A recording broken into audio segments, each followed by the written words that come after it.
ഇന്നത്തെ നമ്മുടെ ഗസ്റ്റ് സപ്തസ്വരക്കുട്ടിയാണ്. ഭാര്യനെ വിറ്റ് ജീവിക്കുന്നു എന്നുള്ളതാണ് ആദ്യത്തെ കമന്റ്. പിന്നീട് മോള് വന്നപ്പോൾ മോളുടെ അതാണ് ഏറ്റവും കൂടുതൽ ഞങ്ങൾക്ക് വിഷമം ഉണ്ടാക്കിയ എനിക്ക്. ഈ ഒരു പേരും കേട്ടിട്ട് ഇതും കൊണ്ട് നമ്മൾ ജീവിക്കാൻ തുടങ്ങി കഴിഞ്ഞാൽ എനിക്ക് സമാധാനം കിട്ടും. അപ്പൊ ഞാൻ വിചാരിക്കത് ഇതുപോലെ ഫാമിലി ബ്ലോഗർമാർ ഒരുപാടില്ലേ, അപ്പൊ അവരൊക്കെയാ അവര് വയ്യായിക ഇല്ലാത്തത് കൊണ്ടിട്ട് അവര് വിറ്റ് ജീവിക്കുന്നതല്ലാന്ന്. ഞാൻ വയ്യായിക ഉള്ളതുകൊണ്ടാണ് അങ്ങനെ പറയുന്നേ എന്ന് ചിന്തിച്ചിട്ടുണ്ട്. ആൾക്കാർ പറയുന്നത് ആൾ എന്നെ ചതിച്ചു, ഇത്രയും മറച്ചു വെച്ചു. പ്രണയിച്ചത് ശരിക്കും പറഞ്ഞാൽ ആ ഒരു അവസാന നാളുകളിലാണ്. കല്യാണം കഴിക്കണം എന്നുള്ള താല്പര്യമൊന്നും ഇല്ലായിരുന്നു. ഇപ്പൊ 9 വർഷത്തിനിടയ്ക്ക് ഞാൻ പറഞ്ഞല്ലോ 107 പിണക്കങ്ങളായി 9 വർഷത്തിനിടയ്ക്ക്. വേണ്ടാന്ന് തന്നെ പറഞ്ഞു വിട്ടതാ, പറ്റില്ല ഇപ്പൊ എനിക്ക് ഇങ്ങനെ അസുഖമുള്ള കൊണ്ടിട്ട് അവരുടെ റിസ്ക് എടുക്കാൻ തയ്യാറല്ല. അവര് നമ്മുടെ മുഖത്ത് പോലും നോക്കുന്നില്ല. അങ്ങനെയൊക്കെ കണ്ടപ്പോഴാണ് അവിടുന്ന് പോകുന്നത്. എനിക്ക് മാനസികമായിട്ട് ഭയങ്കര തളർന്നു പോകുന്നൊരു കൂട്ടത്തിലാണ്. അത് പ്രത്യേകിച്ച് ഇങ്ങനെ ഒരു ലൈഫൊക്കെ കൊണ്ടുപോകുമ്പോഴത്തേക്ക് പെട്ടെന്ന് ആ ഒരു അടിയും കൂടെ ആകുമ്പോഴത്തേക്ക് പിന്നെ അത് താങ്ങാൻ പറ്റത്തില്ല. അതാണ് ഞാൻ ഈ വീഡിയോ ഒക്കെ ഇനി നമുക്ക് വേണ്ട നിർത്തിയേക്കാന്നൊക്കെ ഉള്ള തീരുമാനത്തിൽ വരെ എത്താൻ കാരണം. എവിടെ പോയാലും ആരെങ്കിലും ഒക്കെ ഉണ്ടാവും.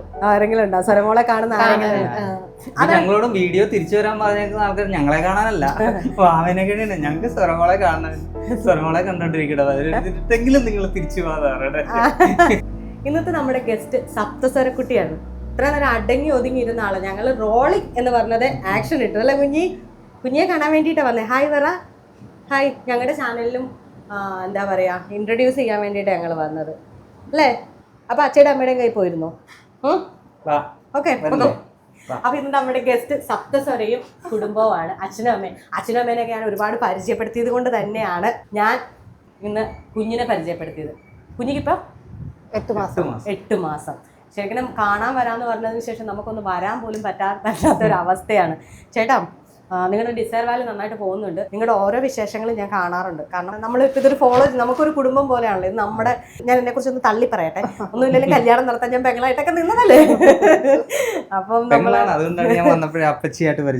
അതന്നെ. അപ്പൊ നമ്മളിങ്ങനെ അത് നോക്കും എന്താണെന്നുള്ളത്. അപ്പൊ കഴിഞ്ഞ ദിവസം എന്തോ ഒരു കുഞ്ഞു പിണക്കത്തിന്റെ പുറത്ത് വീഡിയോ നിർത്തിയെന്നോ ഓടിപ്പോയെന്നോ ഒക്കെ കഥ കേട്ടല്ലോ. എന്നാ പറ്റിയേച്ചി? എന്നിട്ട് ഡയറി ഒക്കെ എടുത്തോണ്ട് വന്ന് സത്യം തെളിയിക്കാൻ ഡയറി ഒക്കെ എടുത്തോണ്ട് വന്നല്ലോ. സത്യമല്ല, അത് ഞങ്ങൾ ഒന്നിച്ച നാള് പോലെയുള്ള പിണക്കങ്ങളാണ്. ഓരോ ദിവസവും ഓരോ ഉടക്കിടും. ഡെയിലി ഇല്ല. ഇപ്പൊ 9 വർഷത്തിനിടയ്ക്ക് ഞാൻ പറഞ്ഞല്ലോ 107 പിണക്കങ്ങളായി 9 വർഷത്തിനിടയ്ക്ക്. അപ്പൊ ഞാനത് നമ്മൾ ഈ കഥയൊക്കെ എഴുതുന്ന ആളായത് നമുക്ക് എഴുതാൻ ഭയങ്കര താല്പര്യം. എന്തെങ്കിലുമൊക്കെ എഴുതണം എന്നുള്ളൊരു എപ്പോഴും പേന കൈ കിട്ടി കഴിഞ്ഞാൽ എവിടെയെങ്കിലുമൊക്കെ എന്തെങ്കിലും എഴുതിക്കൊണ്ടിരിക്കും. അപ്പൊ ഇതും കൂടെ ഇനി അതിന്റെ ഒരു കുറവ് വേണ്ട എന്ന് പറഞ്ഞിട്ട് ആ പിണക്കങ്ങൾ എഴുതി വെച്ചു. ശരിക്കും പറഞ്ഞാൽ നല്ല രസമാണ്. അത് ഓരോ പിണക്കങ്ങളും നല്ല നല്ല കണ്ടന്റുകളാണ്. നിങ്ങൾക്ക് വേണമെങ്കിൽ ഒരു വീഡിയോ ചെയ്യാൻ പറ്റും. നിങ്ങൾ ലൈഫ് എടുത്ത് അതല്ല. ഞാൻ എന്നോട് ഒരാൾ പറഞ്ഞേ, ഞാനൊരു ഇന്റർവ്യൂ ചെന്നപ്പോൾ ഒരു സാർ എന്നോട് പറഞ്ഞത് എല്ലാ വ്യക്തികൾക്കും കഥയുണ്ട്. ആ കഥ പറയാൻ അറിയാമെങ്കിൽ അത് ഭയങ്കര ബ്യൂട്ടിഫുൾ ആയിട്ടുള്ള കഥയാണെന്നാണ് പറയുന്നത്. എല്ലാവർക്കും കഥ പറയാൻ പറ്റും. പക്ഷെ അത് പറയുന്ന രീതിയും നമ്മൾ പറയുന്ന രീതിയിൽ അത് കറക്റ്റായിട്ട് കിട്ടിയില്ലെങ്കിൽ അത് നേരെ ഉൾട്ടാതിരിക്കും. അറിയാലോ, നേരെ ഇപ്പോഴത്തെ സോഷ്യൽ മീഡിയയിൽ അങ്ങനെ ഒരു പ്രശ്നമുണ്ട്. ചേച്ചി, നമ്മൾ ആദ്യം എടുത്ത വീഡിയോ നവംബർ മാസം, ആ വീഡിയോ വീണ്ടും ഇപ്പോൾ വൈറലായിട്ടുണ്ടായിരുന്നേ. അപ്പോൾ വൈറലായപ്പോൾ എല്ലാവരും നമുക്കതൊരു ക്ലാരിറ്റി കൊടുക്കാൻ വേണ്ടിയിട്ടാണ്. നിങ്ങൾ 8 വർഷം സ്നേഹിച്ചു. അപ്പോൾ ചേച്ചി 8 വർഷം സ്നേഹിച്ചപ്പോഴും പറഞ്ഞിട്ടില്ല എന്നാണ് പറയുന്നത്. എന്ത് ചേച്ചിക്ക് നടക്കാൻ വയ്യ എന്നുള്ളൊരു ഇത് പറഞ്ഞിട്ടില്ല എന്നാണ്. അതൊന്ന് ചേച്ചി തെളിച്ച് പറഞ്ഞത്. അങ്ങനെയൊന്നും അല്ലല്ലോ. നിങ്ങളുടെ കഥ എനിക്കറിയാം. ഇപ്പം എന്നോട് സംസാരിച്ചപ്പോൾ എനിക്ക് നമ്മളത് ഭയങ്കരമായിട്ട് അറിയാലോ. അതുകൊണ്ട് ശരി ചേട്ടാ പക്ഷേ വീഡിയോയിൽ വന്നപ്പോഴത്തേക്ക് അത് ഉൾട്ടാ തിരിഞ്ഞേ വയ്യാന്നുള്ള അറിയാമായിരുന്നു. പക്ഷെ നമ്മളത് ഇങ്ങനെ നേരിട്ട് കാണുന്നതും അല്ലാതെ ഫോണിലൂടെ പറയുമ്പോഴും വ്യത്യാസം ഉണ്ടാവല്ലോ. ആള് വയ്യായിക എന്ന് പറയുമ്പോ എത്രത്തോളം വയ്യായിക ഉദ്ദേശിച്ചിട്ടുണ്ടാവും എനിക്കറിയില്ല. അപ്പോ അതുകൊണ്ട് വന്ന് കണ്ടിട്ട് പിന്നെ ബാക്കി തീരുമാനിക്കാന്ന് പറഞ്ഞു. അതായത് 5 വർഷത്തോളം നിങ്ങൾ പ്രണയിച്ചു നിന്നു അല്ലെ? 5 വർഷം പ്രണയിച്ചു നിന്നപ്പോ വയ്യായിക പ്രണയിച്ചത് ശരിക്കും പറഞ്ഞാൽ ആ ഒരു അവസാന നാളുകളിലാണ്. അതായത് ഞങ്ങൾക്ക് കല്യാണം കഴിക്കണമെന്നുള്ള താല്പര്യമൊന്നും ഇല്ലായിരുന്നു. ഞങ്ങള് ശരിക്കും പറഞ്ഞാൽ ഈ എഴുത്തിന് വേണ്ടിയിട്ട് മാത്രം ഞങ്ങളൊരു സൗഹൃദം കൊണ്ടുപോയി. അതെന്ന് പറഞ്ഞു കഴിഞ്ഞാൽ നല്ല സൗഹൃദം എന്ന് പറഞ്ഞു കഴിഞ്ഞാൽ നല്ല ഫ്രണ്ട്സ് എങ്ങനെയാണോ എല്ലാം കാര്യങ്ങളും ഷെയർ ചെയ്യുന്നു, ആ ഒരു രീതിയിൽ പോകുന്ന രീതിയിലേക്ക് പൊയ്ക്കൊണ്ടിരുന്നു. അങ്ങനെ ഇരുന്നപ്പോഴാണ് പിന്നെ അവസാന നിമിഷമാണ് എനിക്ക് ഇങ്ങനെ ഞാൻ വെളിയിലൊക്കെ പോയിട്ട് വന്നതിന് ശേഷം ഈ പിന്നെ വീണ്ടും വണ്ടി ഫീൽഡിലേക്കൊക്കെ വന്നപ്പോഴത്തേക്ക് എപ്പോഴും ഫോണും കാര്യങ്ങളും പിന്നെ കൂട്ടുകാരുടെയും വീട്ടുകാരുടെയും ഒക്കെ കളിയാക്കലും ഒക്കെ ആകുന്നത് ഇനി ഞാൻ എന്തിനാ, ഞാൻ ഇനിയും വേറൊരു പെണ്ണോട് എങ്ങനെ നമ്മൾ സംസാരിക്കും, ആ ഒരു മൈൻഡ് ആ ഒരു ഇവിടെ തന്നെ അത് ബ്ലോക്ക് ചെയ്ത് ഇങ്ങനെ വെച്ചിരിക്കുകയാണ്. ബ്ലോക്ക് ചെയ്ത് നല്ല കൂട്ടുകാരിയെ ജീവിത പങ്കാളിയാക്കി. അയ്യോ ഷനാമയുടെ ഉടുപ്പൊക്കെ ഊരുവാണോ കുഞ്ഞിപ്പെണ്ണെ? പക്ഷെ നമ്മൾ നോക്കുമ്പോ പാവത്താനായിട്ട് അല്ല അല്ല അല്ല അല്ല അല്ല അല്ല ഞാൻ വിശ്വസിച്ചു. അപ്പൊ ഇത് എടുത്തു ചോദിക്കാനുള്ള രണ്ടാമത്തെ കാരണം, നമ്മള് ഇപ്പോൾ ഒരുപാട് നമ്മൾ സ്ത്രീധനത്തിന്റെ പേരിൽ, നിറം കുറഞ്ഞതിന്റെ പേരിൽ അടുത്തിടെ എത്ര ഇത് നമ്മൾ കേൾക്കുന്നത്, എത്ര ആളുകളാണ് ജീവൻ എടുക്കുന്നത്. അപ്പം പലരും പറയുന്നത് സ്ത്രീകൾ അല്ല പുരുഷന്മാർക്ക് ഇങ്ങനെ വയ്യാണ്ടായാൽ അല്ലെങ്കിൽ തളർന്നു കിടന്നാലോ ഒക്കെ സ്ത്രീകൾ ഭയങ്കരമായിട്ട് സാക്രിഫൈസ് ചെയ്യും, അവർ കല്യാണം കഴിക്കും എന്നൊക്കെ പറയുന്നു. ഇതൊരു സ്ത്രീക്ക് വന്ന ആരും നോക്കത്തില്ല എന്നാണ് പറയുന്നത്. അപ്പം എന്നെ സംബന്ധിച്ച് എനിക്കത് പറയാൻ പറ്റും. അല്ല, എൻ്റെ അറിവിൽ ഒരാളുണ്ട്, രാജീവേട്ടൻ. എനിക്ക് അറിയുന്ന കുറച്ച് പേരുണ്ട് ഇങ്ങനെ, എൻ്റെ അറിവിലുമുണ്ട്. അതാ പറഞ്ഞത്, മനസ്സിലാകും. നിങ്ങൾ പറയുന്ന പോലെ ഒന്നും അല്ല. നമ്മൾ ലൈഫിൽ അതൊരു തീരുമാനമാണ്. കാരണം അറിഞ്ഞുകൊണ്ടാണ് ചേട്ടൻ സ്നേഹിച്ചപ്പോൾ അറിഞ്ഞില്ലെങ്കിലും ചേട്ടൻ ചേച്ചിയെ പെണ്ണ് കാണാൻ വന്നപ്പോൾ ഇതാണ് അവസ്ഥ എന്ന് പറഞ്ഞപ്പം ഓക്കെ ഞാൻ കൂടെ കൂട്ടുന്നു എന്ന് പറയണമെങ്കിൽ ഒരു പ്രത്യേക കറേജ് വേണം, മൈൻഡ്. കാരണം ഇതാ ജീവിതം അവസാനം വരെ ഇങ്ങനെ തന്നെ നിൽക്കേണ്ടതാണ്. ആൾക്കാർ പറയുന്നത് കൂടുതൽ പറഞ്ഞു കഴിഞ്ഞാൽ ആൾ എന്നെ ചതിച്ചു, ഇത്രയും മറച്ചു വെച്ചു, ആൾ എന്നെ ചതിച്ചു എന്ന് പറഞ്ഞാൽ ഞാൻ അന്ന് ഇട്ടെറിഞ്ഞു പോകുമായിരുന്നുണ്ടെങ്കിൽ ഈ പറയുന്നത് എങ്ങനെ ആയനെ, ചതി ആര് ചെയ്തു എന്നായനെ, ഞാൻ ചതിച്ചു എന്നാകത്തില്ലേ, ആളെ പറഞ്ഞു പറ്റിച്ച് ഞാൻ ചതിച്ചു പോയി എന്നാകും. എല്ലാവർക്കും അതാണ് ഒരു ഇത്. പറഞ്ഞില്ല അറിഞ്ഞില്ല പറഞ്ഞതില് നമ്മ അതായത് പറയുമ്പോ ഉള്ള ഒരാളെ എങ്ങനെ ഇമാജിൻ ചെയ്യുമെന്നറിയ വയ്യായി എന്ന് പറയുമ്പോ ഇത്ര പ്രതീക്ഷിച്ച് കാണില്ല, അങ്ങനെ ഒരു ഇതാണ്. പിന്നെ നിങ്ങളൊക്കെ ഇപ്പോൾ ഒരു പബ്ലിക്കിൽ നിൽക്കുന്ന നിങ്ങൾക്കത് ഉണ്ടാവും, അതായത് നെഗറ്റീവും പോസിറ്റീവും ഉണ്ടാവും. അതായത് നമ്മളിപ്പം ചേട്ടൻ തന്നെ പറഞ്ഞ പോലെ ഭാര്യനെ വിറ്റ് ജീവിക്കുന്നവെന്ന് വരെ ഇപ്പൊ കേൾക്കുന്നുണ്ട്. അതാണ് ഏറ്റവും കൂടുതൽ ഞങ്ങൾക്ക് വിഷമം ഉണ്ടാക്കിയതാണ്. ഭാര്യനെ വിറ്റ് ജീവിക്കുന്നു എന്നുള്ളതാണ് ആദ്യത്തെ കമന്റ്. പിന്നീട് മോള് വന്നപ്പോൾ മോളുടെ ഈ സമയത്തൊന്നും ഞങ്ങൾക്ക് മോണിറ്റേഷൻ പോലും ആയിട്ടില്ലെന്ന് ചാനലിൽ. അതാണ് ഏറ്റവും വലിയൊരു. ഈ അടുത്തിടയ്ക്കാണ് നിന്നുള്ള ഇൻകം വന്നു തുടങ്ങിയത്. പിന്നെ ഞങ്ങൾ വിചാരിച്ചു ഈ ഇൻകം നമ്മൾ എടുത്തിട്ട് ഈ ഒരു പേരും കേട്ടിട്ട് ഇതും കൊണ്ട് നമ്മൾ ജീവിക്കാൻ തുടങ്ങി കഴിഞ്ഞാൽ എനിക്ക് സമാധാനം കിട്ടും. അതാണല്ലേ നിങ്ങൾ കുറച്ച് ഹെൽപ്പ് ചെയ്യാനോ അതിനും ഇതിനൊക്കെ പോയത്. ഹെൽപ്പ് ചെയ്യാന്ന് വിചാരിച്ചിട്ടുണ്ടായിരുന്നു, അല്ലേലും വിചാരിച്ചിട്ടുണ്ടായിരുന്നു. ഹെൽപ്പ് നമ്മളുടെ അവസ്ഥ നമുക്കറിയാലോ, അപ്പൊ അതുപോലെ ഉള്ള ആരെങ്കിലൊക്കെ നമ്മള് സഹായിക്കണമെന്നൊക്കെ തോന്നി നേരത്തെ വിചാരിച്ചിരുന്നാലും. അപ്പൊ കിട്ടിയപ്പോ അതിന് മുമ്പ് ഇങ്ങനെ കേൾക്കാനും തുടങ്ങി. നമുക്കും ഭയങ്കര വിഷമം. ഭാര്യയും കൊച്ചുണ്ടാക്കി കഴിഞ്ഞപ്പോ കൊച്ചിനെയും ഭാര്യയെ വീട്ടിൽ ജീവിക്കണം. അപ്പൊ ഞാൻ വിചാരിക്കറിയത് ഇതുപോലെ ഫാമിലി വ്ളോഗർമാര് ഒരുപാടില്ലേ, അപ്പൊ അവരൊക്കെയാ അവര് വയ്യായിക ഇല്ലാത്തത് കൊണ്ടിട്ട് അവര് വിറ്റ് ജീവിക്കുന്നതല്ലാന്ന്. ഞാൻ വയ്യായിക ഉള്ളതുകൊണ്ടാണ് അങ്ങനെ പറയുന്നേ എന്ന് ചിന്തിച്ചിട്ടുണ്ട്. അങ്ങനെയൊന്നുമില്ല, വയ്യായിക അത് കാണുന്നവന്റെ വേറെ വ്ളോഗർമാരൊക്കെ ഉണ്ടല്ലോ, ഫാമിലി വ്ളോഗർമാര്. അവര് ഭാര്യയും മക്കളും ഹസ്ബൻഡ് എല്ലാവരും കൂടി ചേർന്നിട്ടൊക്കെ അല്ലേ ചെയ്യണേ. അപ്പൊ അവർക്ക് കേൾക്കുന്നില്ല, നമുക്ക് കേൾക്കുന്നു എന്ന് പറയുമ്പോ അതായത് സിമ്പതി പിടിച്ചു പറ്റുന്നുള്ള അതിലൊന്നും കഥയില്ല. ഞാൻ പറഞ്ഞില്ലേ ഇപ്പം അതില് ഞാൻ കാണുന്ന ഒരു പോസിറ്റീവ് സൈഡ് പറയട്ടെ. ചേച്ചിക്ക് ഇങ്ങനൊരു വയ്യായക അവസ്ഥയിലും കുഞ്ഞിനെ പ്രസവിക്കാൻ എടുത്തൊരു റിസ്ക് ഉണ്ട്. നമ്മൾ അന്ന് സംസാരിച്ചതാ കുഞ്ഞിന്റെ കാര്യത്തില്. അപ്പം തന്നെ കൈവിട്ട് വേണം. അതായത് ആ റിസ്ക് ഉണ്ട്. ആ റിസ്ക് ചിലപ്പോൾ ചേച്ചിയോട് ഡോക്ടർ പറഞ്ഞിട്ടുണ്ടാവാം എങ്ങനെ വേണേലും ആകാം. ഇപ്പൊ ഞങ്ങൾ ആദ്യം ഒരു ഹോസ്പിറ്റലിൽ ചെന്നപ്പോ അവിടെ നിന്ന് അവര് വേണ്ടാന്ന് തന്നെ പറഞ്ഞു വിട്ടതാ. പറ്റില്ല, ഇപ്പൊ എനിക്ക് ഇങ്ങനെ അസുഖമുള്ള കൊണ്ടിട്ട് പറ്റത്തില്ല എന്ന് പറഞ്ഞ അവിടുന്ന് അവര് അവരുടെ റിസ്ക് എടുക്കാൻ തയ്യാറല്ല. അപ്പൊ അവരുടെ നമ്മളോടുള്ള ബിഹേവിയർ കാണുമ്പോ നമുക്ക് ഡോക്ടർ നമ്മളെ അടുത്ത് കുഴപ്പമില്ല നമുക്ക് നോക്കാം അങ്ങനെയൊക്കെ പറയുമ്പോ നമുക്കൊരു ധൈര്യം ഉണ്ടാവുമല്ലോ. പക്ഷെ ഇത് അങ്ങനെയല്ല, അവര് നമ്മുടെ മുഖത്ത് പോലും നോക്കുന്നില്ല. അങ്ങനെയൊക്കെ കണ്ടപ്പോഴാണ് അവിടുന്ന് അവിടുന്ന് പോന്ന് പിന്നെ അടുത്ത ഹോസ്പിറ്റലിൽ ചെന്നപ്പോ അവിടുന്ന് നേരെ വിപരീതമായിരുന്നു. സൈമറിലായിരുന്നു രണ്ടാമത് പോയത്. സൈമറിലേക്കാണ് പോയത്. അപ്പൊ സൈമറിൽ ചെന്നു. സൈമറിലെ ശരിക്കും പറഞ്ഞു കഴിഞ്ഞാൽ ഹൈ റിസ്ക് പ്രഗ്നൻസി ഒക്കെ അവര് 2 കൈ നീട്ടി സ്വീകരിക്കുന്നവരാണ്. നമുക്ക് അത്ര ഹോസ്പിറ്റലിനെ കുറിച്ച് അറിയില്ലായിരുന്നു. നമ്മള് ചെന്ന് കഴിഞ്ഞ് നമ്മൾ അവരോട്ട് അടുത്ത് കഴിഞ്ഞപ്പോഴാണ് എത്ര പൂ പോലെയാണ്. അല്ല ചേച്ചി, ഞാൻ പറയാൻ പല സ്ത്രീകൾക്കും അമ്മയാകാനുള്ള ആഗ്രഹമുണ്ട്. മറ്റേ അവർക്ക് ശാരീരികമായോ മാനസികമായിട്ടോ പ്രശ്നങ്ങൾ ഉണ്ടാകത്തില്ല. പക്ഷെ എന്തെങ്കിലും കാരണങ്ങൾ കൊണ്ട് കുഞ്ഞുങ്ങളുണ്ടാവാതെ ഇപ്പോഴും ട്രീറ്റ്മെന്റ്, നിങ്ങൾ ഹൈമറി പോയപ്പോൾ കാരണം അറിയാലോ എത്ര പേര് ട്രീറ്റ്മെന്റ്. അപ്പോഴാണ് നിങ്ങൾക്ക് നോർമലായിട്ട് കുഞ്ഞാവുകയും പ്രഗ്നന്റ് ആവുകയും നമ്മൾ വേറെ ഒന്നിനും പോവാണ്ട് പ്രഗ്നന്റ് ആയിട്ട് അത് റിസ്ക്കാന്ന് പറഞ്ഞ് ഒഴിവാക്കാന്നൊക്കെ പറയുമ്പോഴേ നമുക്കുണ്ടാവുന്ന ഒരു ഫീൽ ഉണ്ടല്ലോ. അല്ലേടി ചുന്തിരിപ്പെണ്ണെ?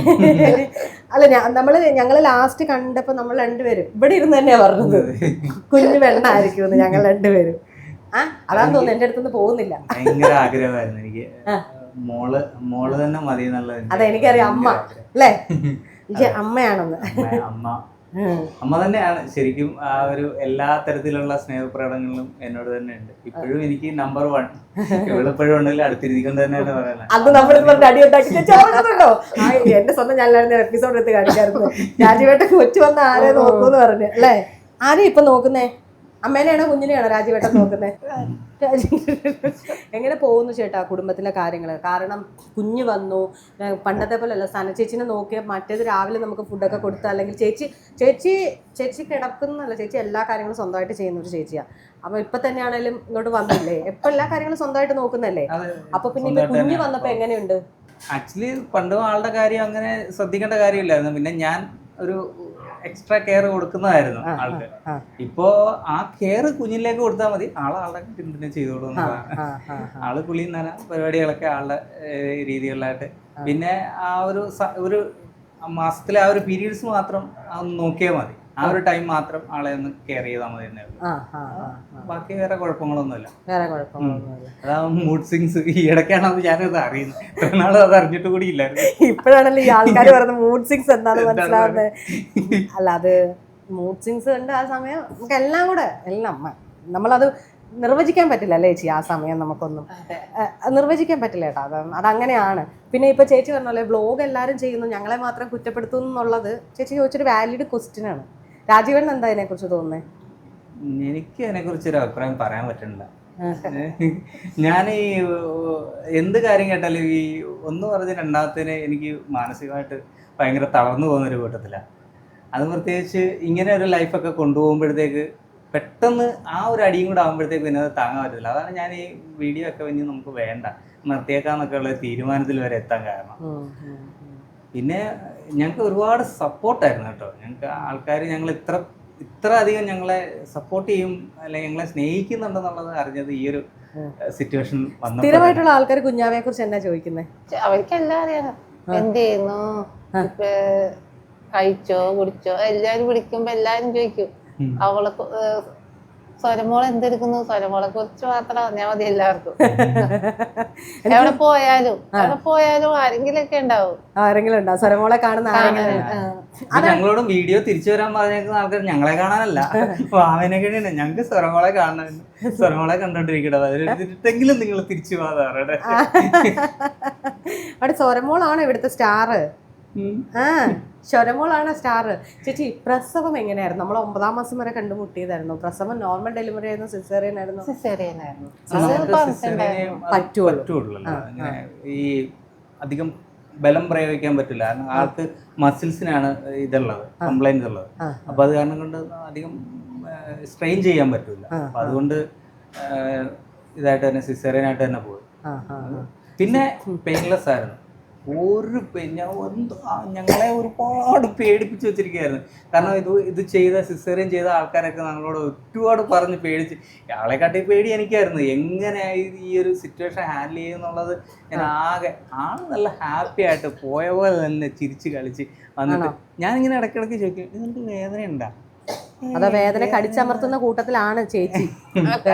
അല്ലല്ല, എല്ലാവരും ഓരോന്നൊക്കെ പറഞ്ഞ് എന്റെ ഫ്രണ്ട്സ് ഒക്കെ പറയാമായിരുന്നു ഞാൻ അങ്ങനെ. പക്ഷെ ഞാൻ ഒന്നും അറിഞ്ഞില്ല. വേദന അതിന് ശേഷവും, പ്രസവത്തിന് മുന്നേ അറിഞ്ഞില്ല, അതിന് ശേഷവും അറിഞ്ഞിട്ടില്ല, ഇപ്പോഴും ഇല്ല. സ്റ്റിച്ചിന്റെ പെയിൻ ഒന്നും അറിഞ്ഞില്ല.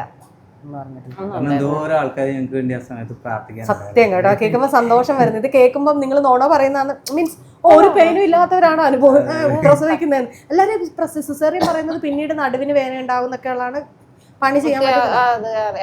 പക്ഷെ ഇതുവരെ വന്നിട്ടില്ല. എനിക്കറിയില്ല മുന്നോട്ട് വരുമോന്ന്. ഇതുവരെ അങ്ങനെ നടുവേദന പിന്നെ സ്റ്റിച്ചിന്റെ വേദന അങ്ങനെ ഒന്നും ഉണ്ടായിരുന്നില്ല. സ്റ്റിച്ചൊക്കെ പെട്ടെന്ന് കരിയുകയും ചെയ്തു. ഡോക്ടർ പറഞ്ഞ ആ സമയത്തിന് കറക്റ്റ് നേർ പകുതി ആയപ്പോ തന്നെ സ്റ്റിച്ച് ഒക്കെ കരിഞ്ഞു ക്ലിയർ ആയി. ഇത് കറക്റ്റ് ഡേറ്റ് എടുത്ത് വന്നല്ലേ? കറക്റ്റ് സമയത്ത് തന്നെയല്ലേ കക്ഷി വന്നേ? അങ്ങോട്ട് പോണോ? കാരണം ഓരോ സ്കാനിങ്ങിലും ഡോക്ടർ തന്നെ നമ്മുടെ മുന്നിൽ ഇരിക്കുക എന്ന് പറയാ ചിരിച്ചോണ്ട് വന്ന് ഇരിക്കുമ്പോൾ തന്നെ നമുക്ക് പിന്നെ ഡോക്ടർ ഒന്നും പറഞ്ഞില്ലെങ്കിലും നമുക്ക് വിഷയമില്ല. കാരണം നമ്മൾ കാണുന്നതാണല്ലോ ഓരോ ഫേസിലെ എന്താ ആ ചേഞ്ചസ് വരുമ്പോ നമുക്ക് അറിയാമല്ലോ, നമ്മളത് പ്രതീക്ഷിച്ചിരിക്കുന്നതാണല്ലോ. അപ്പൊ എല്ലാ സ്കാനിങ്ങും കഴിയുമ്പോൾ ഡോക്ടർ, കാരണം ആഴ്ചയിലെ സ്കാനിങ് ഉണ്ടായിരുന്നു അല്ലേ, അതായിരുന്നു ഞങ്ങൾക്ക് ഒരു വലിയ ടാസ്ക്. അതെ, ആഴ്ചയില് 2 ആഴ്ച 3 ആഴ്ച പിന്നെ ആഴ്ച, ഏറ്റവും അവസാനം വന്നപ്പോൾ ആഴ്ചയിലായി. ഇപ്പൊ ഞാൻ ചേച്ചിയോട് ചോദിച്ചു പ്രസവ സമയം എങ്ങനെയുണ്ട്. പക്ഷെ എന്നെ സംബന്ധിച്ച് ഇത് ചേച്ചി കേൾക്കുമ്പോൾ ഇതുപോലുള്ള അവസ്ഥയിലുള്ള ചേച്ചിമാരുണ്ട്. എനിക്കറിയാവുന്നൊരു ചേച്ചിയുണ്ട്. ചേച്ചി ഇതുപോലെ തന്നെ കുഞ്ഞുവാവെ പ്രസവിച്ച് കൊച്ചിന് 3-4 വയസ്സൊക്കെയാണ്. ഞാൻ ഇന്റർവ്യൂ ഒക്കെ പോയെടുത്താ. അവരും ഇതുപോലെ തന്നെ എല്ലാവരുടെയും വിചാരം ഇങ്ങനെയൊക്കെ ഉള്ളവർക്ക് പ്രസവിക്കാൻ പറ്റില്ല, അല്ലെങ്കിൽ എനിക്കറിയില്ല കേട്ടോ, എല്ലാ കാര്യങ്ങളും എനിക്കറിയില്ല. പക്ഷെ അവർക്കൊരിതുണ്ട്, അവർക്കും അമ്മയാവാനുള്ള ആഗ്രഹമുണ്ട്, കൊഞ്ചിക്കാനുള്ള ആഗ്രഹമുണ്ട്. അത് സത്യം പറഞ്ഞാൽ എനിക്ക് തോന്നുന്നത് എന്താണെന്നറിയാം, അത് ഏറ്റവും കൂടുതൽ ഈ ഡോക്ടേഴ്സിന് റിസ്ക് എടുക്കാൻ താല്പര്യമില്ലാത്തതുകൊണ്ടാണെന്ന് തന്നെയാണ് ഞങ്ങളുടെ ഒരു അനുഭവത്തിൽ നിന്ന് എനിക്ക് തോന്നുന്നത്. കാരണം ഞങ്ങൾ ഈ ഒരു സിറ്റുവേഷൻ ഹാൻഡിൽ ചെയ്തുകൊണ്ട് ഇപ്പോൾ ഞങ്ങൾക്ക് തോന്നുന്നതാണ്, ഡോക്ടേഴ്സാണ് മിക്കവരോടും ഈ ഒരു റിസ്ക് നമുക്ക് വേണ്ട എന്നുള്ള രീതിയിൽ പറയുന്നത്. അതുകൊണ്ട് തന്നെ അവരും ആ ഒരു തീരുമാനത്തിലേക്ക് പോകുന്നതാണെന്നാണ്. കാരണം ആദ്യം ഞങ്ങൾക്ക് 2018 ആദ്യം ഇവള് കൺസീവ് ആയതായിരുന്നു. കൺസീവ് ആയി 3 മാസം വരെ ലൈഫ് ഉണ്ടായിരുന്നുള്ളൂ. 3 മാസം കഴിഞ്ഞപ്പോൾ കുട്ടി അബോർഷനായി പോയി. അത് ഡോക്ടറും അന്നും പറഞ്ഞ ഒരേ വാചകം ഇന്നിപ്പോൾ ഈ സമയത്തും പറഞ്ഞ അതേ വാചകം തന്നെയാണ്, നിങ്ങളിതിന് മുന്നോട്ട് കൊണ്ടുപോകണ്ട, കണ്ടിന്യൂ ചെയ്യണ്ട. അത് അന്ന് പറഞ്ഞ ആ ഒരു കാര്യം ഇന്ന് പറയാം. അപ്പോൾ അന്നത്തെ ആ ഒരു ഓർമ്മ ഞങ്ങൾക്ക് ഇന്നും ഉണ്ടായിരുന്നു. കാരണം ആ ഒരു പേടിയിലും പിന്നെ കുട്ടി നഷ്ടപ്പെട്ടു പോകുമോ എന്നൊക്കെയുള്ളൊരു പേടി, ഭയം ഭയങ്കരമായിരുന്നു. ഒരു സമയം ശരിക്കും പറഞ്ഞു കഴിഞ്ഞാൽ ആ ഒരു 9 മാസം ഈ സ്വരവാവ എൻ്റെ കയ്യിലോട്ട് കിട്ടുന്ന ആ ഒരു ദിവസം എന്ന് പറയുന്നത്, അത് അനുഭവിച്ച് ശരിക്കും അത് എനിക്കറിയാൻ പറ്റില്ല ഞാൻ അന്ന് എന്തൊക്കെയാണ് കാണിച്ചു കൂട്ടിയത് ആ ഒരു ഹോസ്പിറ്റലിൽ. സ്വരവാവയ്ക്ക് വേണ്ടിയിട്ട് 9 മാസം കാത്തിരുന്ന് നമ്മുടെ കയ്യിലേക്ക് കിട്ടുമ്പോൾ ഇപ്പം ഞാൻ പറഞ്ഞില്ല, എനിക്കിവിടെ വന്നപ്പോൾ കണ്ട സന്തോഷം എനിക്കുണ്ട്. ഞാൻ കാണാറുണ്ട്, ഞാൻ പറഞ്ഞില്ല വീഡിയോ കാണുമ്പോൾ ഒക്കെ എനിക്ക് എന്നും കുറ്റബോധം വരും, യോ കൊച്ചിനെ ചേച്ചിനെ ഒന്നും വന്ന് കണ്ടില്ലല്ലോ. നമുക്ക് അത് കണ്ടന്റ് രണ്ടാമത്. ഇതുപോലെ ജീവിക്കുന്ന ഒരുപാട് പേരുണ്ട്. ഞാൻ എപ്പോഴും പറയുന്ന ആൾക്കാരാണ്, അവർക്ക് ഇതൊരു ഭയങ്കര ഹോപ്പാണ്, മനസ്സിലായോ? കുഞ്ഞിനെ കിട്ടും, അല്ലെങ്കിൽ അവർക്ക് അത് നിങ്ങളോട് ചിലപ്പം എനിക്ക് തോന്നുന്നു നിങ്ങളോട് ചോദിച്ചിട്ടുണ്ടാകും അല്ലേ എവിടെയാണെന്നൊക്കെ, നിങ്ങളുടെ റെഫറൻസ് എടുത്ത് പോയവരുണ്ടാവും അല്ലേ ഹോസ്പിറ്റലിൽ? ഈ അടുത്തിടയ്ക്ക് 2 പേര് വന്നായിരുന്നു അതുപോലെ പോകാൻ വേണ്ടിട്ട്. പോയോല്ലോ എന്ന് എനിക്കറിയത്തില്ല, പറഞ്ഞു കൊടുത്തായിരുന്നു. പിന്നെ ഇപ്പൊ ചേട്ടനെ നമ്മൾ പറഞ്ഞ ഇടയ്ക്ക് നമ്മൾ ഒരു കാര്യം പറഞ്ഞു, നമ്മൾ യൂട്യൂബിൽ നിന്ന് കിട്ടിയ ആദ്യത്തെ വരുമാനം നിങ്ങൾ എടുത്തില്ല, അത് നിങ്ങൾ ചേച്ചിയെ വിറ്റ് ജീവിക്കുന്ന കൊച്ചിനെ വിറ്റ് ജീവിക്കുന്നതുകൊണ്ടാണ്. അങ്ങനെയൊന്നും ഇല്ല. പക്ഷെ നിങ്ങൾ ആ കുടുക്ക പൊട്ടിച്ചത്, എന്റെ കൊച്ചിന്റെ കുടുക്ക പൊട്ടിച്ചേക്കരുത് ഞാൻ പറഞ്ഞേക്ക 2 പേരോട്. നിങ്ങളുടെ എന്ത് വേണേലും കാണിച്ചു. ശരക്കുഞ്ഞിന്റെ പൊട്ടിക്കല്ലേ, പൊട്ടിക്കുവോ? കക്ഷിയൊന്നും ഒരു പ്രശ്നവും ഇല്ലല്ലേ? എല്ലാവരുടെ പൊക്കോളും, കുഴപ്പമൊന്നുമില്ല, വലിയ പ്രശ്നമൊന്നും ഇല്ല. കണ്ണൊന്നും തട്ടാതിരിക്കട്ടെ കുഞ്ഞ്. വലിയ പ്രശ്നങ്ങളൊന്നും എൻ്റെ അടുത്ത് വന്നിട്ട് ഞാൻ എന്റെ അപരിചിതയാണെന്നൊന്നും ഒരു ഫീലും ഇല്ല. അവൾ അതെന്റെ ഇതിൽ തന്നെ അങ്ങ് ഇരുന്ന് കുറെ നേരം. ഞാനത് ശ്രദ്ധിച്ചിരുന്നു. ചേച്ചി പാല് ഒക്കെ ഉണ്ടായിരുന്നു ആ സമയത്ത്? ഇല്ല, കുറവായിരുന്നു. അങ്ങനെ പൊടി അതൊക്കെ കൊടുക്കാൻ പറഞ്ഞു. ആദ്യം എന്ന് വെച്ചാൽ കൊച്ചിന് വെയിറ്റ് കുറഞ്ഞു പോവായിരുന്നു, അത്രയും ചെല്ലുന്നില്ലല്ലോ, അതുകൊണ്ടിട്ട് വെയിറ്റ് കുറയും. അങ്ങനെ 1 മാസം ആകാനേക്ക് മുന്നേ തുടങ്ങി. ഡോക്ടർ പറഞ്ഞു ഇനി വെയിറ്റ് ചെയ്യണ്ട, വെയിറ്റ് ഇങ്ങനെ പോയി കഴിഞ്ഞാൽ പിന്നീട് വേറെ പ്രശ്നങ്ങൾ ഉണ്ടാവും. അങ്ങനെ അത് കൊടുക്കാൻ തുടങ്ങി. ഇപ്പൊ നോർമൽ വെയിറ്റിലോട്ട് വന്നു. അത് ഈ പാലൊക്കെ വേണമെന്നുണ്ടെങ്കിൽ ഭക്ഷണമൊക്കെ മര്യാദയ്ക്ക് കഴിക്കണം. ഇപ്പൊ തന്നെ കണ്ടില്ല, വന്ന് എത്രയും നേരമായിട്ടും ആ ആളൊന്നും കഴിച്ചിട്ടില്ല എന്നാണ്. എനിക്കിവിടെ തരേണ്ടി വരുന്നോണ്ടായിരിക്കും. അമ്മയുടെ സ്പെഷ്യല് പായസം ഉണ്ടാക്കിട്ടിരിക്കുക.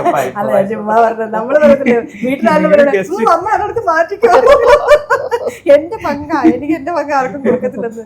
ഭക്ഷണം കഴിക്കണം. അത് നമ്മളെപ്പോഴും ഈ ആളുകൾ 2 ടൈപ്പാണ്. അതായത് പ്രസവം കഴിഞ്ഞ പെണ്ണിനോട് അത് കഴിക്കും ഇത് കഴിക്കുന്നത്, പക്ഷെ ഇവർക്ക് ചിലപ്പോൾ കഴിക്കാൻ തോന്നത്തില്ല. അത് നമ്മളെങ്ങനെ ഇവരോട് പറഞ്ഞ് മനസ്സിലാക്കുന്നത് എനിക്ക് അറിയില്ല. ഇപ്പൊ തന്നെ ചേട്ടൻ പറഞ്ഞില്ല ഭക്ഷണം കഴിക്കാത്തതുകൊണ്ടാണ്. ഭക്ഷണം എന്നല്ല, ചിലവർക്ക് അതെന്തോ ഉണ്ടായില്ല. പക്ഷെ ഇപ്പൊ നോർമൽ ആയിട്ടല്ലേ കുഞ്ഞിന്? ഇപ്പൊ പാലൊക്കെ കുടിച്ചോളൂ. അവള് രാത്രിയിൽ എങ്ങനെ അവിടെ ഉറക്കമൊക്കെ കുഞ്ഞിനെ? രാത്രി കറക്റ്റ് ടൈം കറക്റ്റ് ആണ്. ഇപ്പൊ ഞാൻ അതിന്റെ ഒരു റൊട്ടീൻ വീഡിയോ ഇങ്ങനെ എടുത്തോണ്ടിരിക്കുകയായിരുന്നു അപ്പോഴാണ് നിങ്ങൾ വന്നത്. വൈകിട്ട് ഒരു 10:30-11 മണി ലാസ്റ്റ് ഒരു പാല് കുടിക്കും, ഒരു കുപ്പിപ്പാല്, ഒരു അരക്കുപ്പി പാല് കുടിക്കും. അത് കഴിയുമ്പോഴത്തേക്ക് ആള് ഒറ്റ ഉറക്കം, ആർക്കും ശല്യം ഇല്ലാതെ ഒരു ഉറക്കം.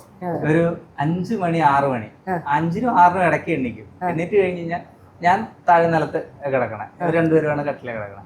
എന്നിട്ട് ഇവളുടെ അടുത്തുനിന്ന് ഒരു പാല് കുടിക്കും. പാല് കുടിച്ച് കഴിയുമ്പോഴത്തേക്ക് നേരെ എൻ്റെ അടുത്തേക്ക് ചാടും, താഴേക്ക് ചാടി കുറച്ചു നേരം എന്റെ പുറത്തൂടെ ഒക്കെ കയറി ഇറങ്ങി നടക്കും. അത് കഴിയുമ്പോഴത്തേക്ക് ആള് വീണ്ടും തന്നെ ഉറങ്ങും. പിന്നെ ഒരു 7:30-8 മണി ആ ടൈമിലാകുമ്പോഴത്തേക്ക് അമ്മ പാല് കൊണ്ടുവന്ന് വിളിക്കും. ആ സമയമാണ് കുഞ്ഞ് എഴുന്നേക്കുന്നത്. ഇപ്പൊ അല്ല, അതാണ് ചില കുഞ്ഞുങ്ങൾ സാഹചര്യം ഇളഞ്ഞാ വളരുന്നേന്ന് പറയും. എനിക്ക് ഒന്ന് സ്വരമോളം അങ്ങനെ ഒരാളാണെന്ന് തോന്നുന്നു.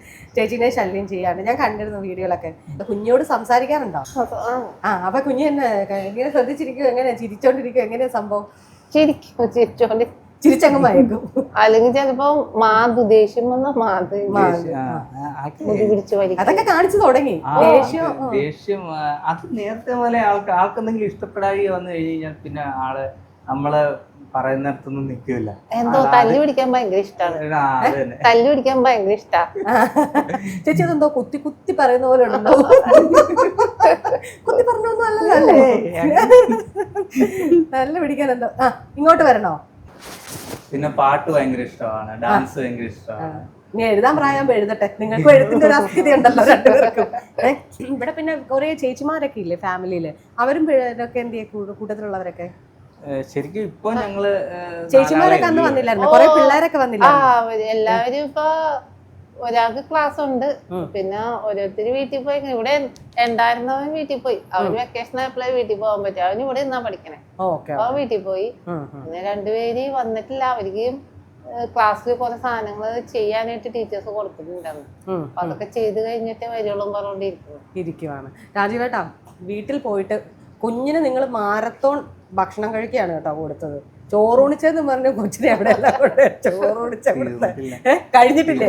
ഈശ്വരാ, എത്ര അമ്പലങ്ങളിലെ പോയത്? ഈ ആഴ്ച ഒരെണ്ണമുണ്ട്. ഈ ആഴ്ച ഒരെണ്ണമുണ്ട്. ഈ ആഴ്ച കഴിഞ്ഞ് ഞങ്ങള് ഗുരുവായൂർ തീർന്നു. ഗുരുവായൂരോടുകൂടി ഞങ്ങള് തീർക്കും. കണ്ണന്റെ കുഞ്ഞുവാവയാണ്. കണ്ണന്റെ കുഞ്ഞുവാവയാണല്ലേ? ചിറ്റൂരമ്പലത്തിൽ നിന്നാണ് എല്ലാം വന്നത്. അതെ, ചിറ്റൂരമ്പലം അന്ന് പറഞ്ഞായിരുന്നു. അവിടെ വെച്ചിട്ട് തന്നെയല്ലേ കല്യാണം നടത്തിയത്. എനിക്ക് രാജീവേട്ടനെ കഴിഞ്ഞ് ബഹുമാനം ചേച്ചിയോടാണ് ആ ഒരു കാര്യത്തിൽ. കാരണം നമ്മൾ ജീവിതം 4 ചുമരിൽ തളയ്ക്കപ്പെട്ടിട്ടൊന്നുമില്ല. നമ്മൾ അതിൽ നിന്ന് തന്നെ ചേച്ചി ഭയങ്കര സ്ട്രോങ് ആയിട്ട് നിന്നിട്ടുണ്ട്. ആ സ്ട്രോങ്ങിൽ ഇതേ അടുത്ത ഒരു പില്ലറും കൂടെയാണ്. എത്രയൊക്കെ ആൾക്കാർ പറയുവാണ് അല്ലടി കുഴപ്പമില്ല ഞാനുണ്ട് നീ എന്നൊക്കെ പറഞ്ഞാലും അതിൽ നിന്ന് ചേച്ചി എടുത്തല്ലോ. ആ ഒരു സ്ട്രോങ് ആയിട്ട് തന്നെ നിലനിൽക്കുന്നതാണ് നിങ്ങളുടെ ലൈഫിലേക്കുള്ള ഒരു ഏറ്റവും വലിയൊരു സന്തോഷം എന്ന് പറയുന്നത്. കുഞ്ഞേ, അപ്പം പിന്നെ നിങ്ങളുടെ പുതിയ വിശേഷങ്ങളൊക്കെ എന്താ? കുഞ്ഞ് വന്നതിന് ശേഷമുള്ള കുഞ്ഞു തന്നെ ലോകം. പണിക്ക് പോകാനേ പറ്റുന്നില്ല. സന ചേച്ചി എന്തുവരെ പഠിച്ചതാണ്? ഞാൻ ഡിപ്ലോമ. ചേച്ചിക്ക് ഇനിയും ജോലിക്ക് പോകാനൊക്കെ താല്പര്യമുണ്ടോ? അതായത് വർക്ക് ഫ്രം ഹോം ആയിട്ട് ചെയ്യാൻ വല്ല? അല്ല, ഞാൻ കുഞ്ഞുള്ളതുകൊണ്ട് ചോദിച്ചതല്ല, ഒരു ജോലിക്ക് പോകാനുള്ള ഒരു മൈൻഡ് സെറ്റ് ഉണ്ടോ എന്ന് അറിയാൻ വേണ്ടി ചോദിച്ചതാ. ഉണ്ട്, പിന്നെ PSC അതൊക്കെ എഴുതുന്നുണ്ട്. വീട്ടിലിരുന്ന് പഠിച്ചോണ്ട് തന്നെ പഠിച്ചോണ്ടിരിക്കുന്നുണ്ട്. ലാസ്റ്റ് ഒരു എക്സാം ഇപ്പൊ അറ്റൻഡ് ചെയ്യാൻ പറ്റിയില്ല. ആ ദിവസമായിരുന്നു ഡെലിവറി അല്ലേ? ഡെലിവറി അല്ലേ? ഓക്കെ. ആര് പറഞ്ഞ എക്സാം എഴുതി പാസ്സായല്ലോ?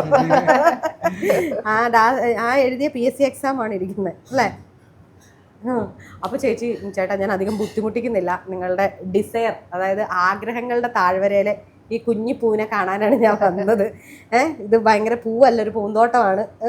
അപ്പോൾ അവിടെ അങ്ങനെ ഭയങ്കരമായിട്ട് സന്തോഷിച്ച് അല്ലേ കുഞ്ഞു? സന്തോഷിച്ച് അങ്ങിരിക്കുക. പിന്നെ വീഡിയോ ഒന്നും നിർത്തണ്ട.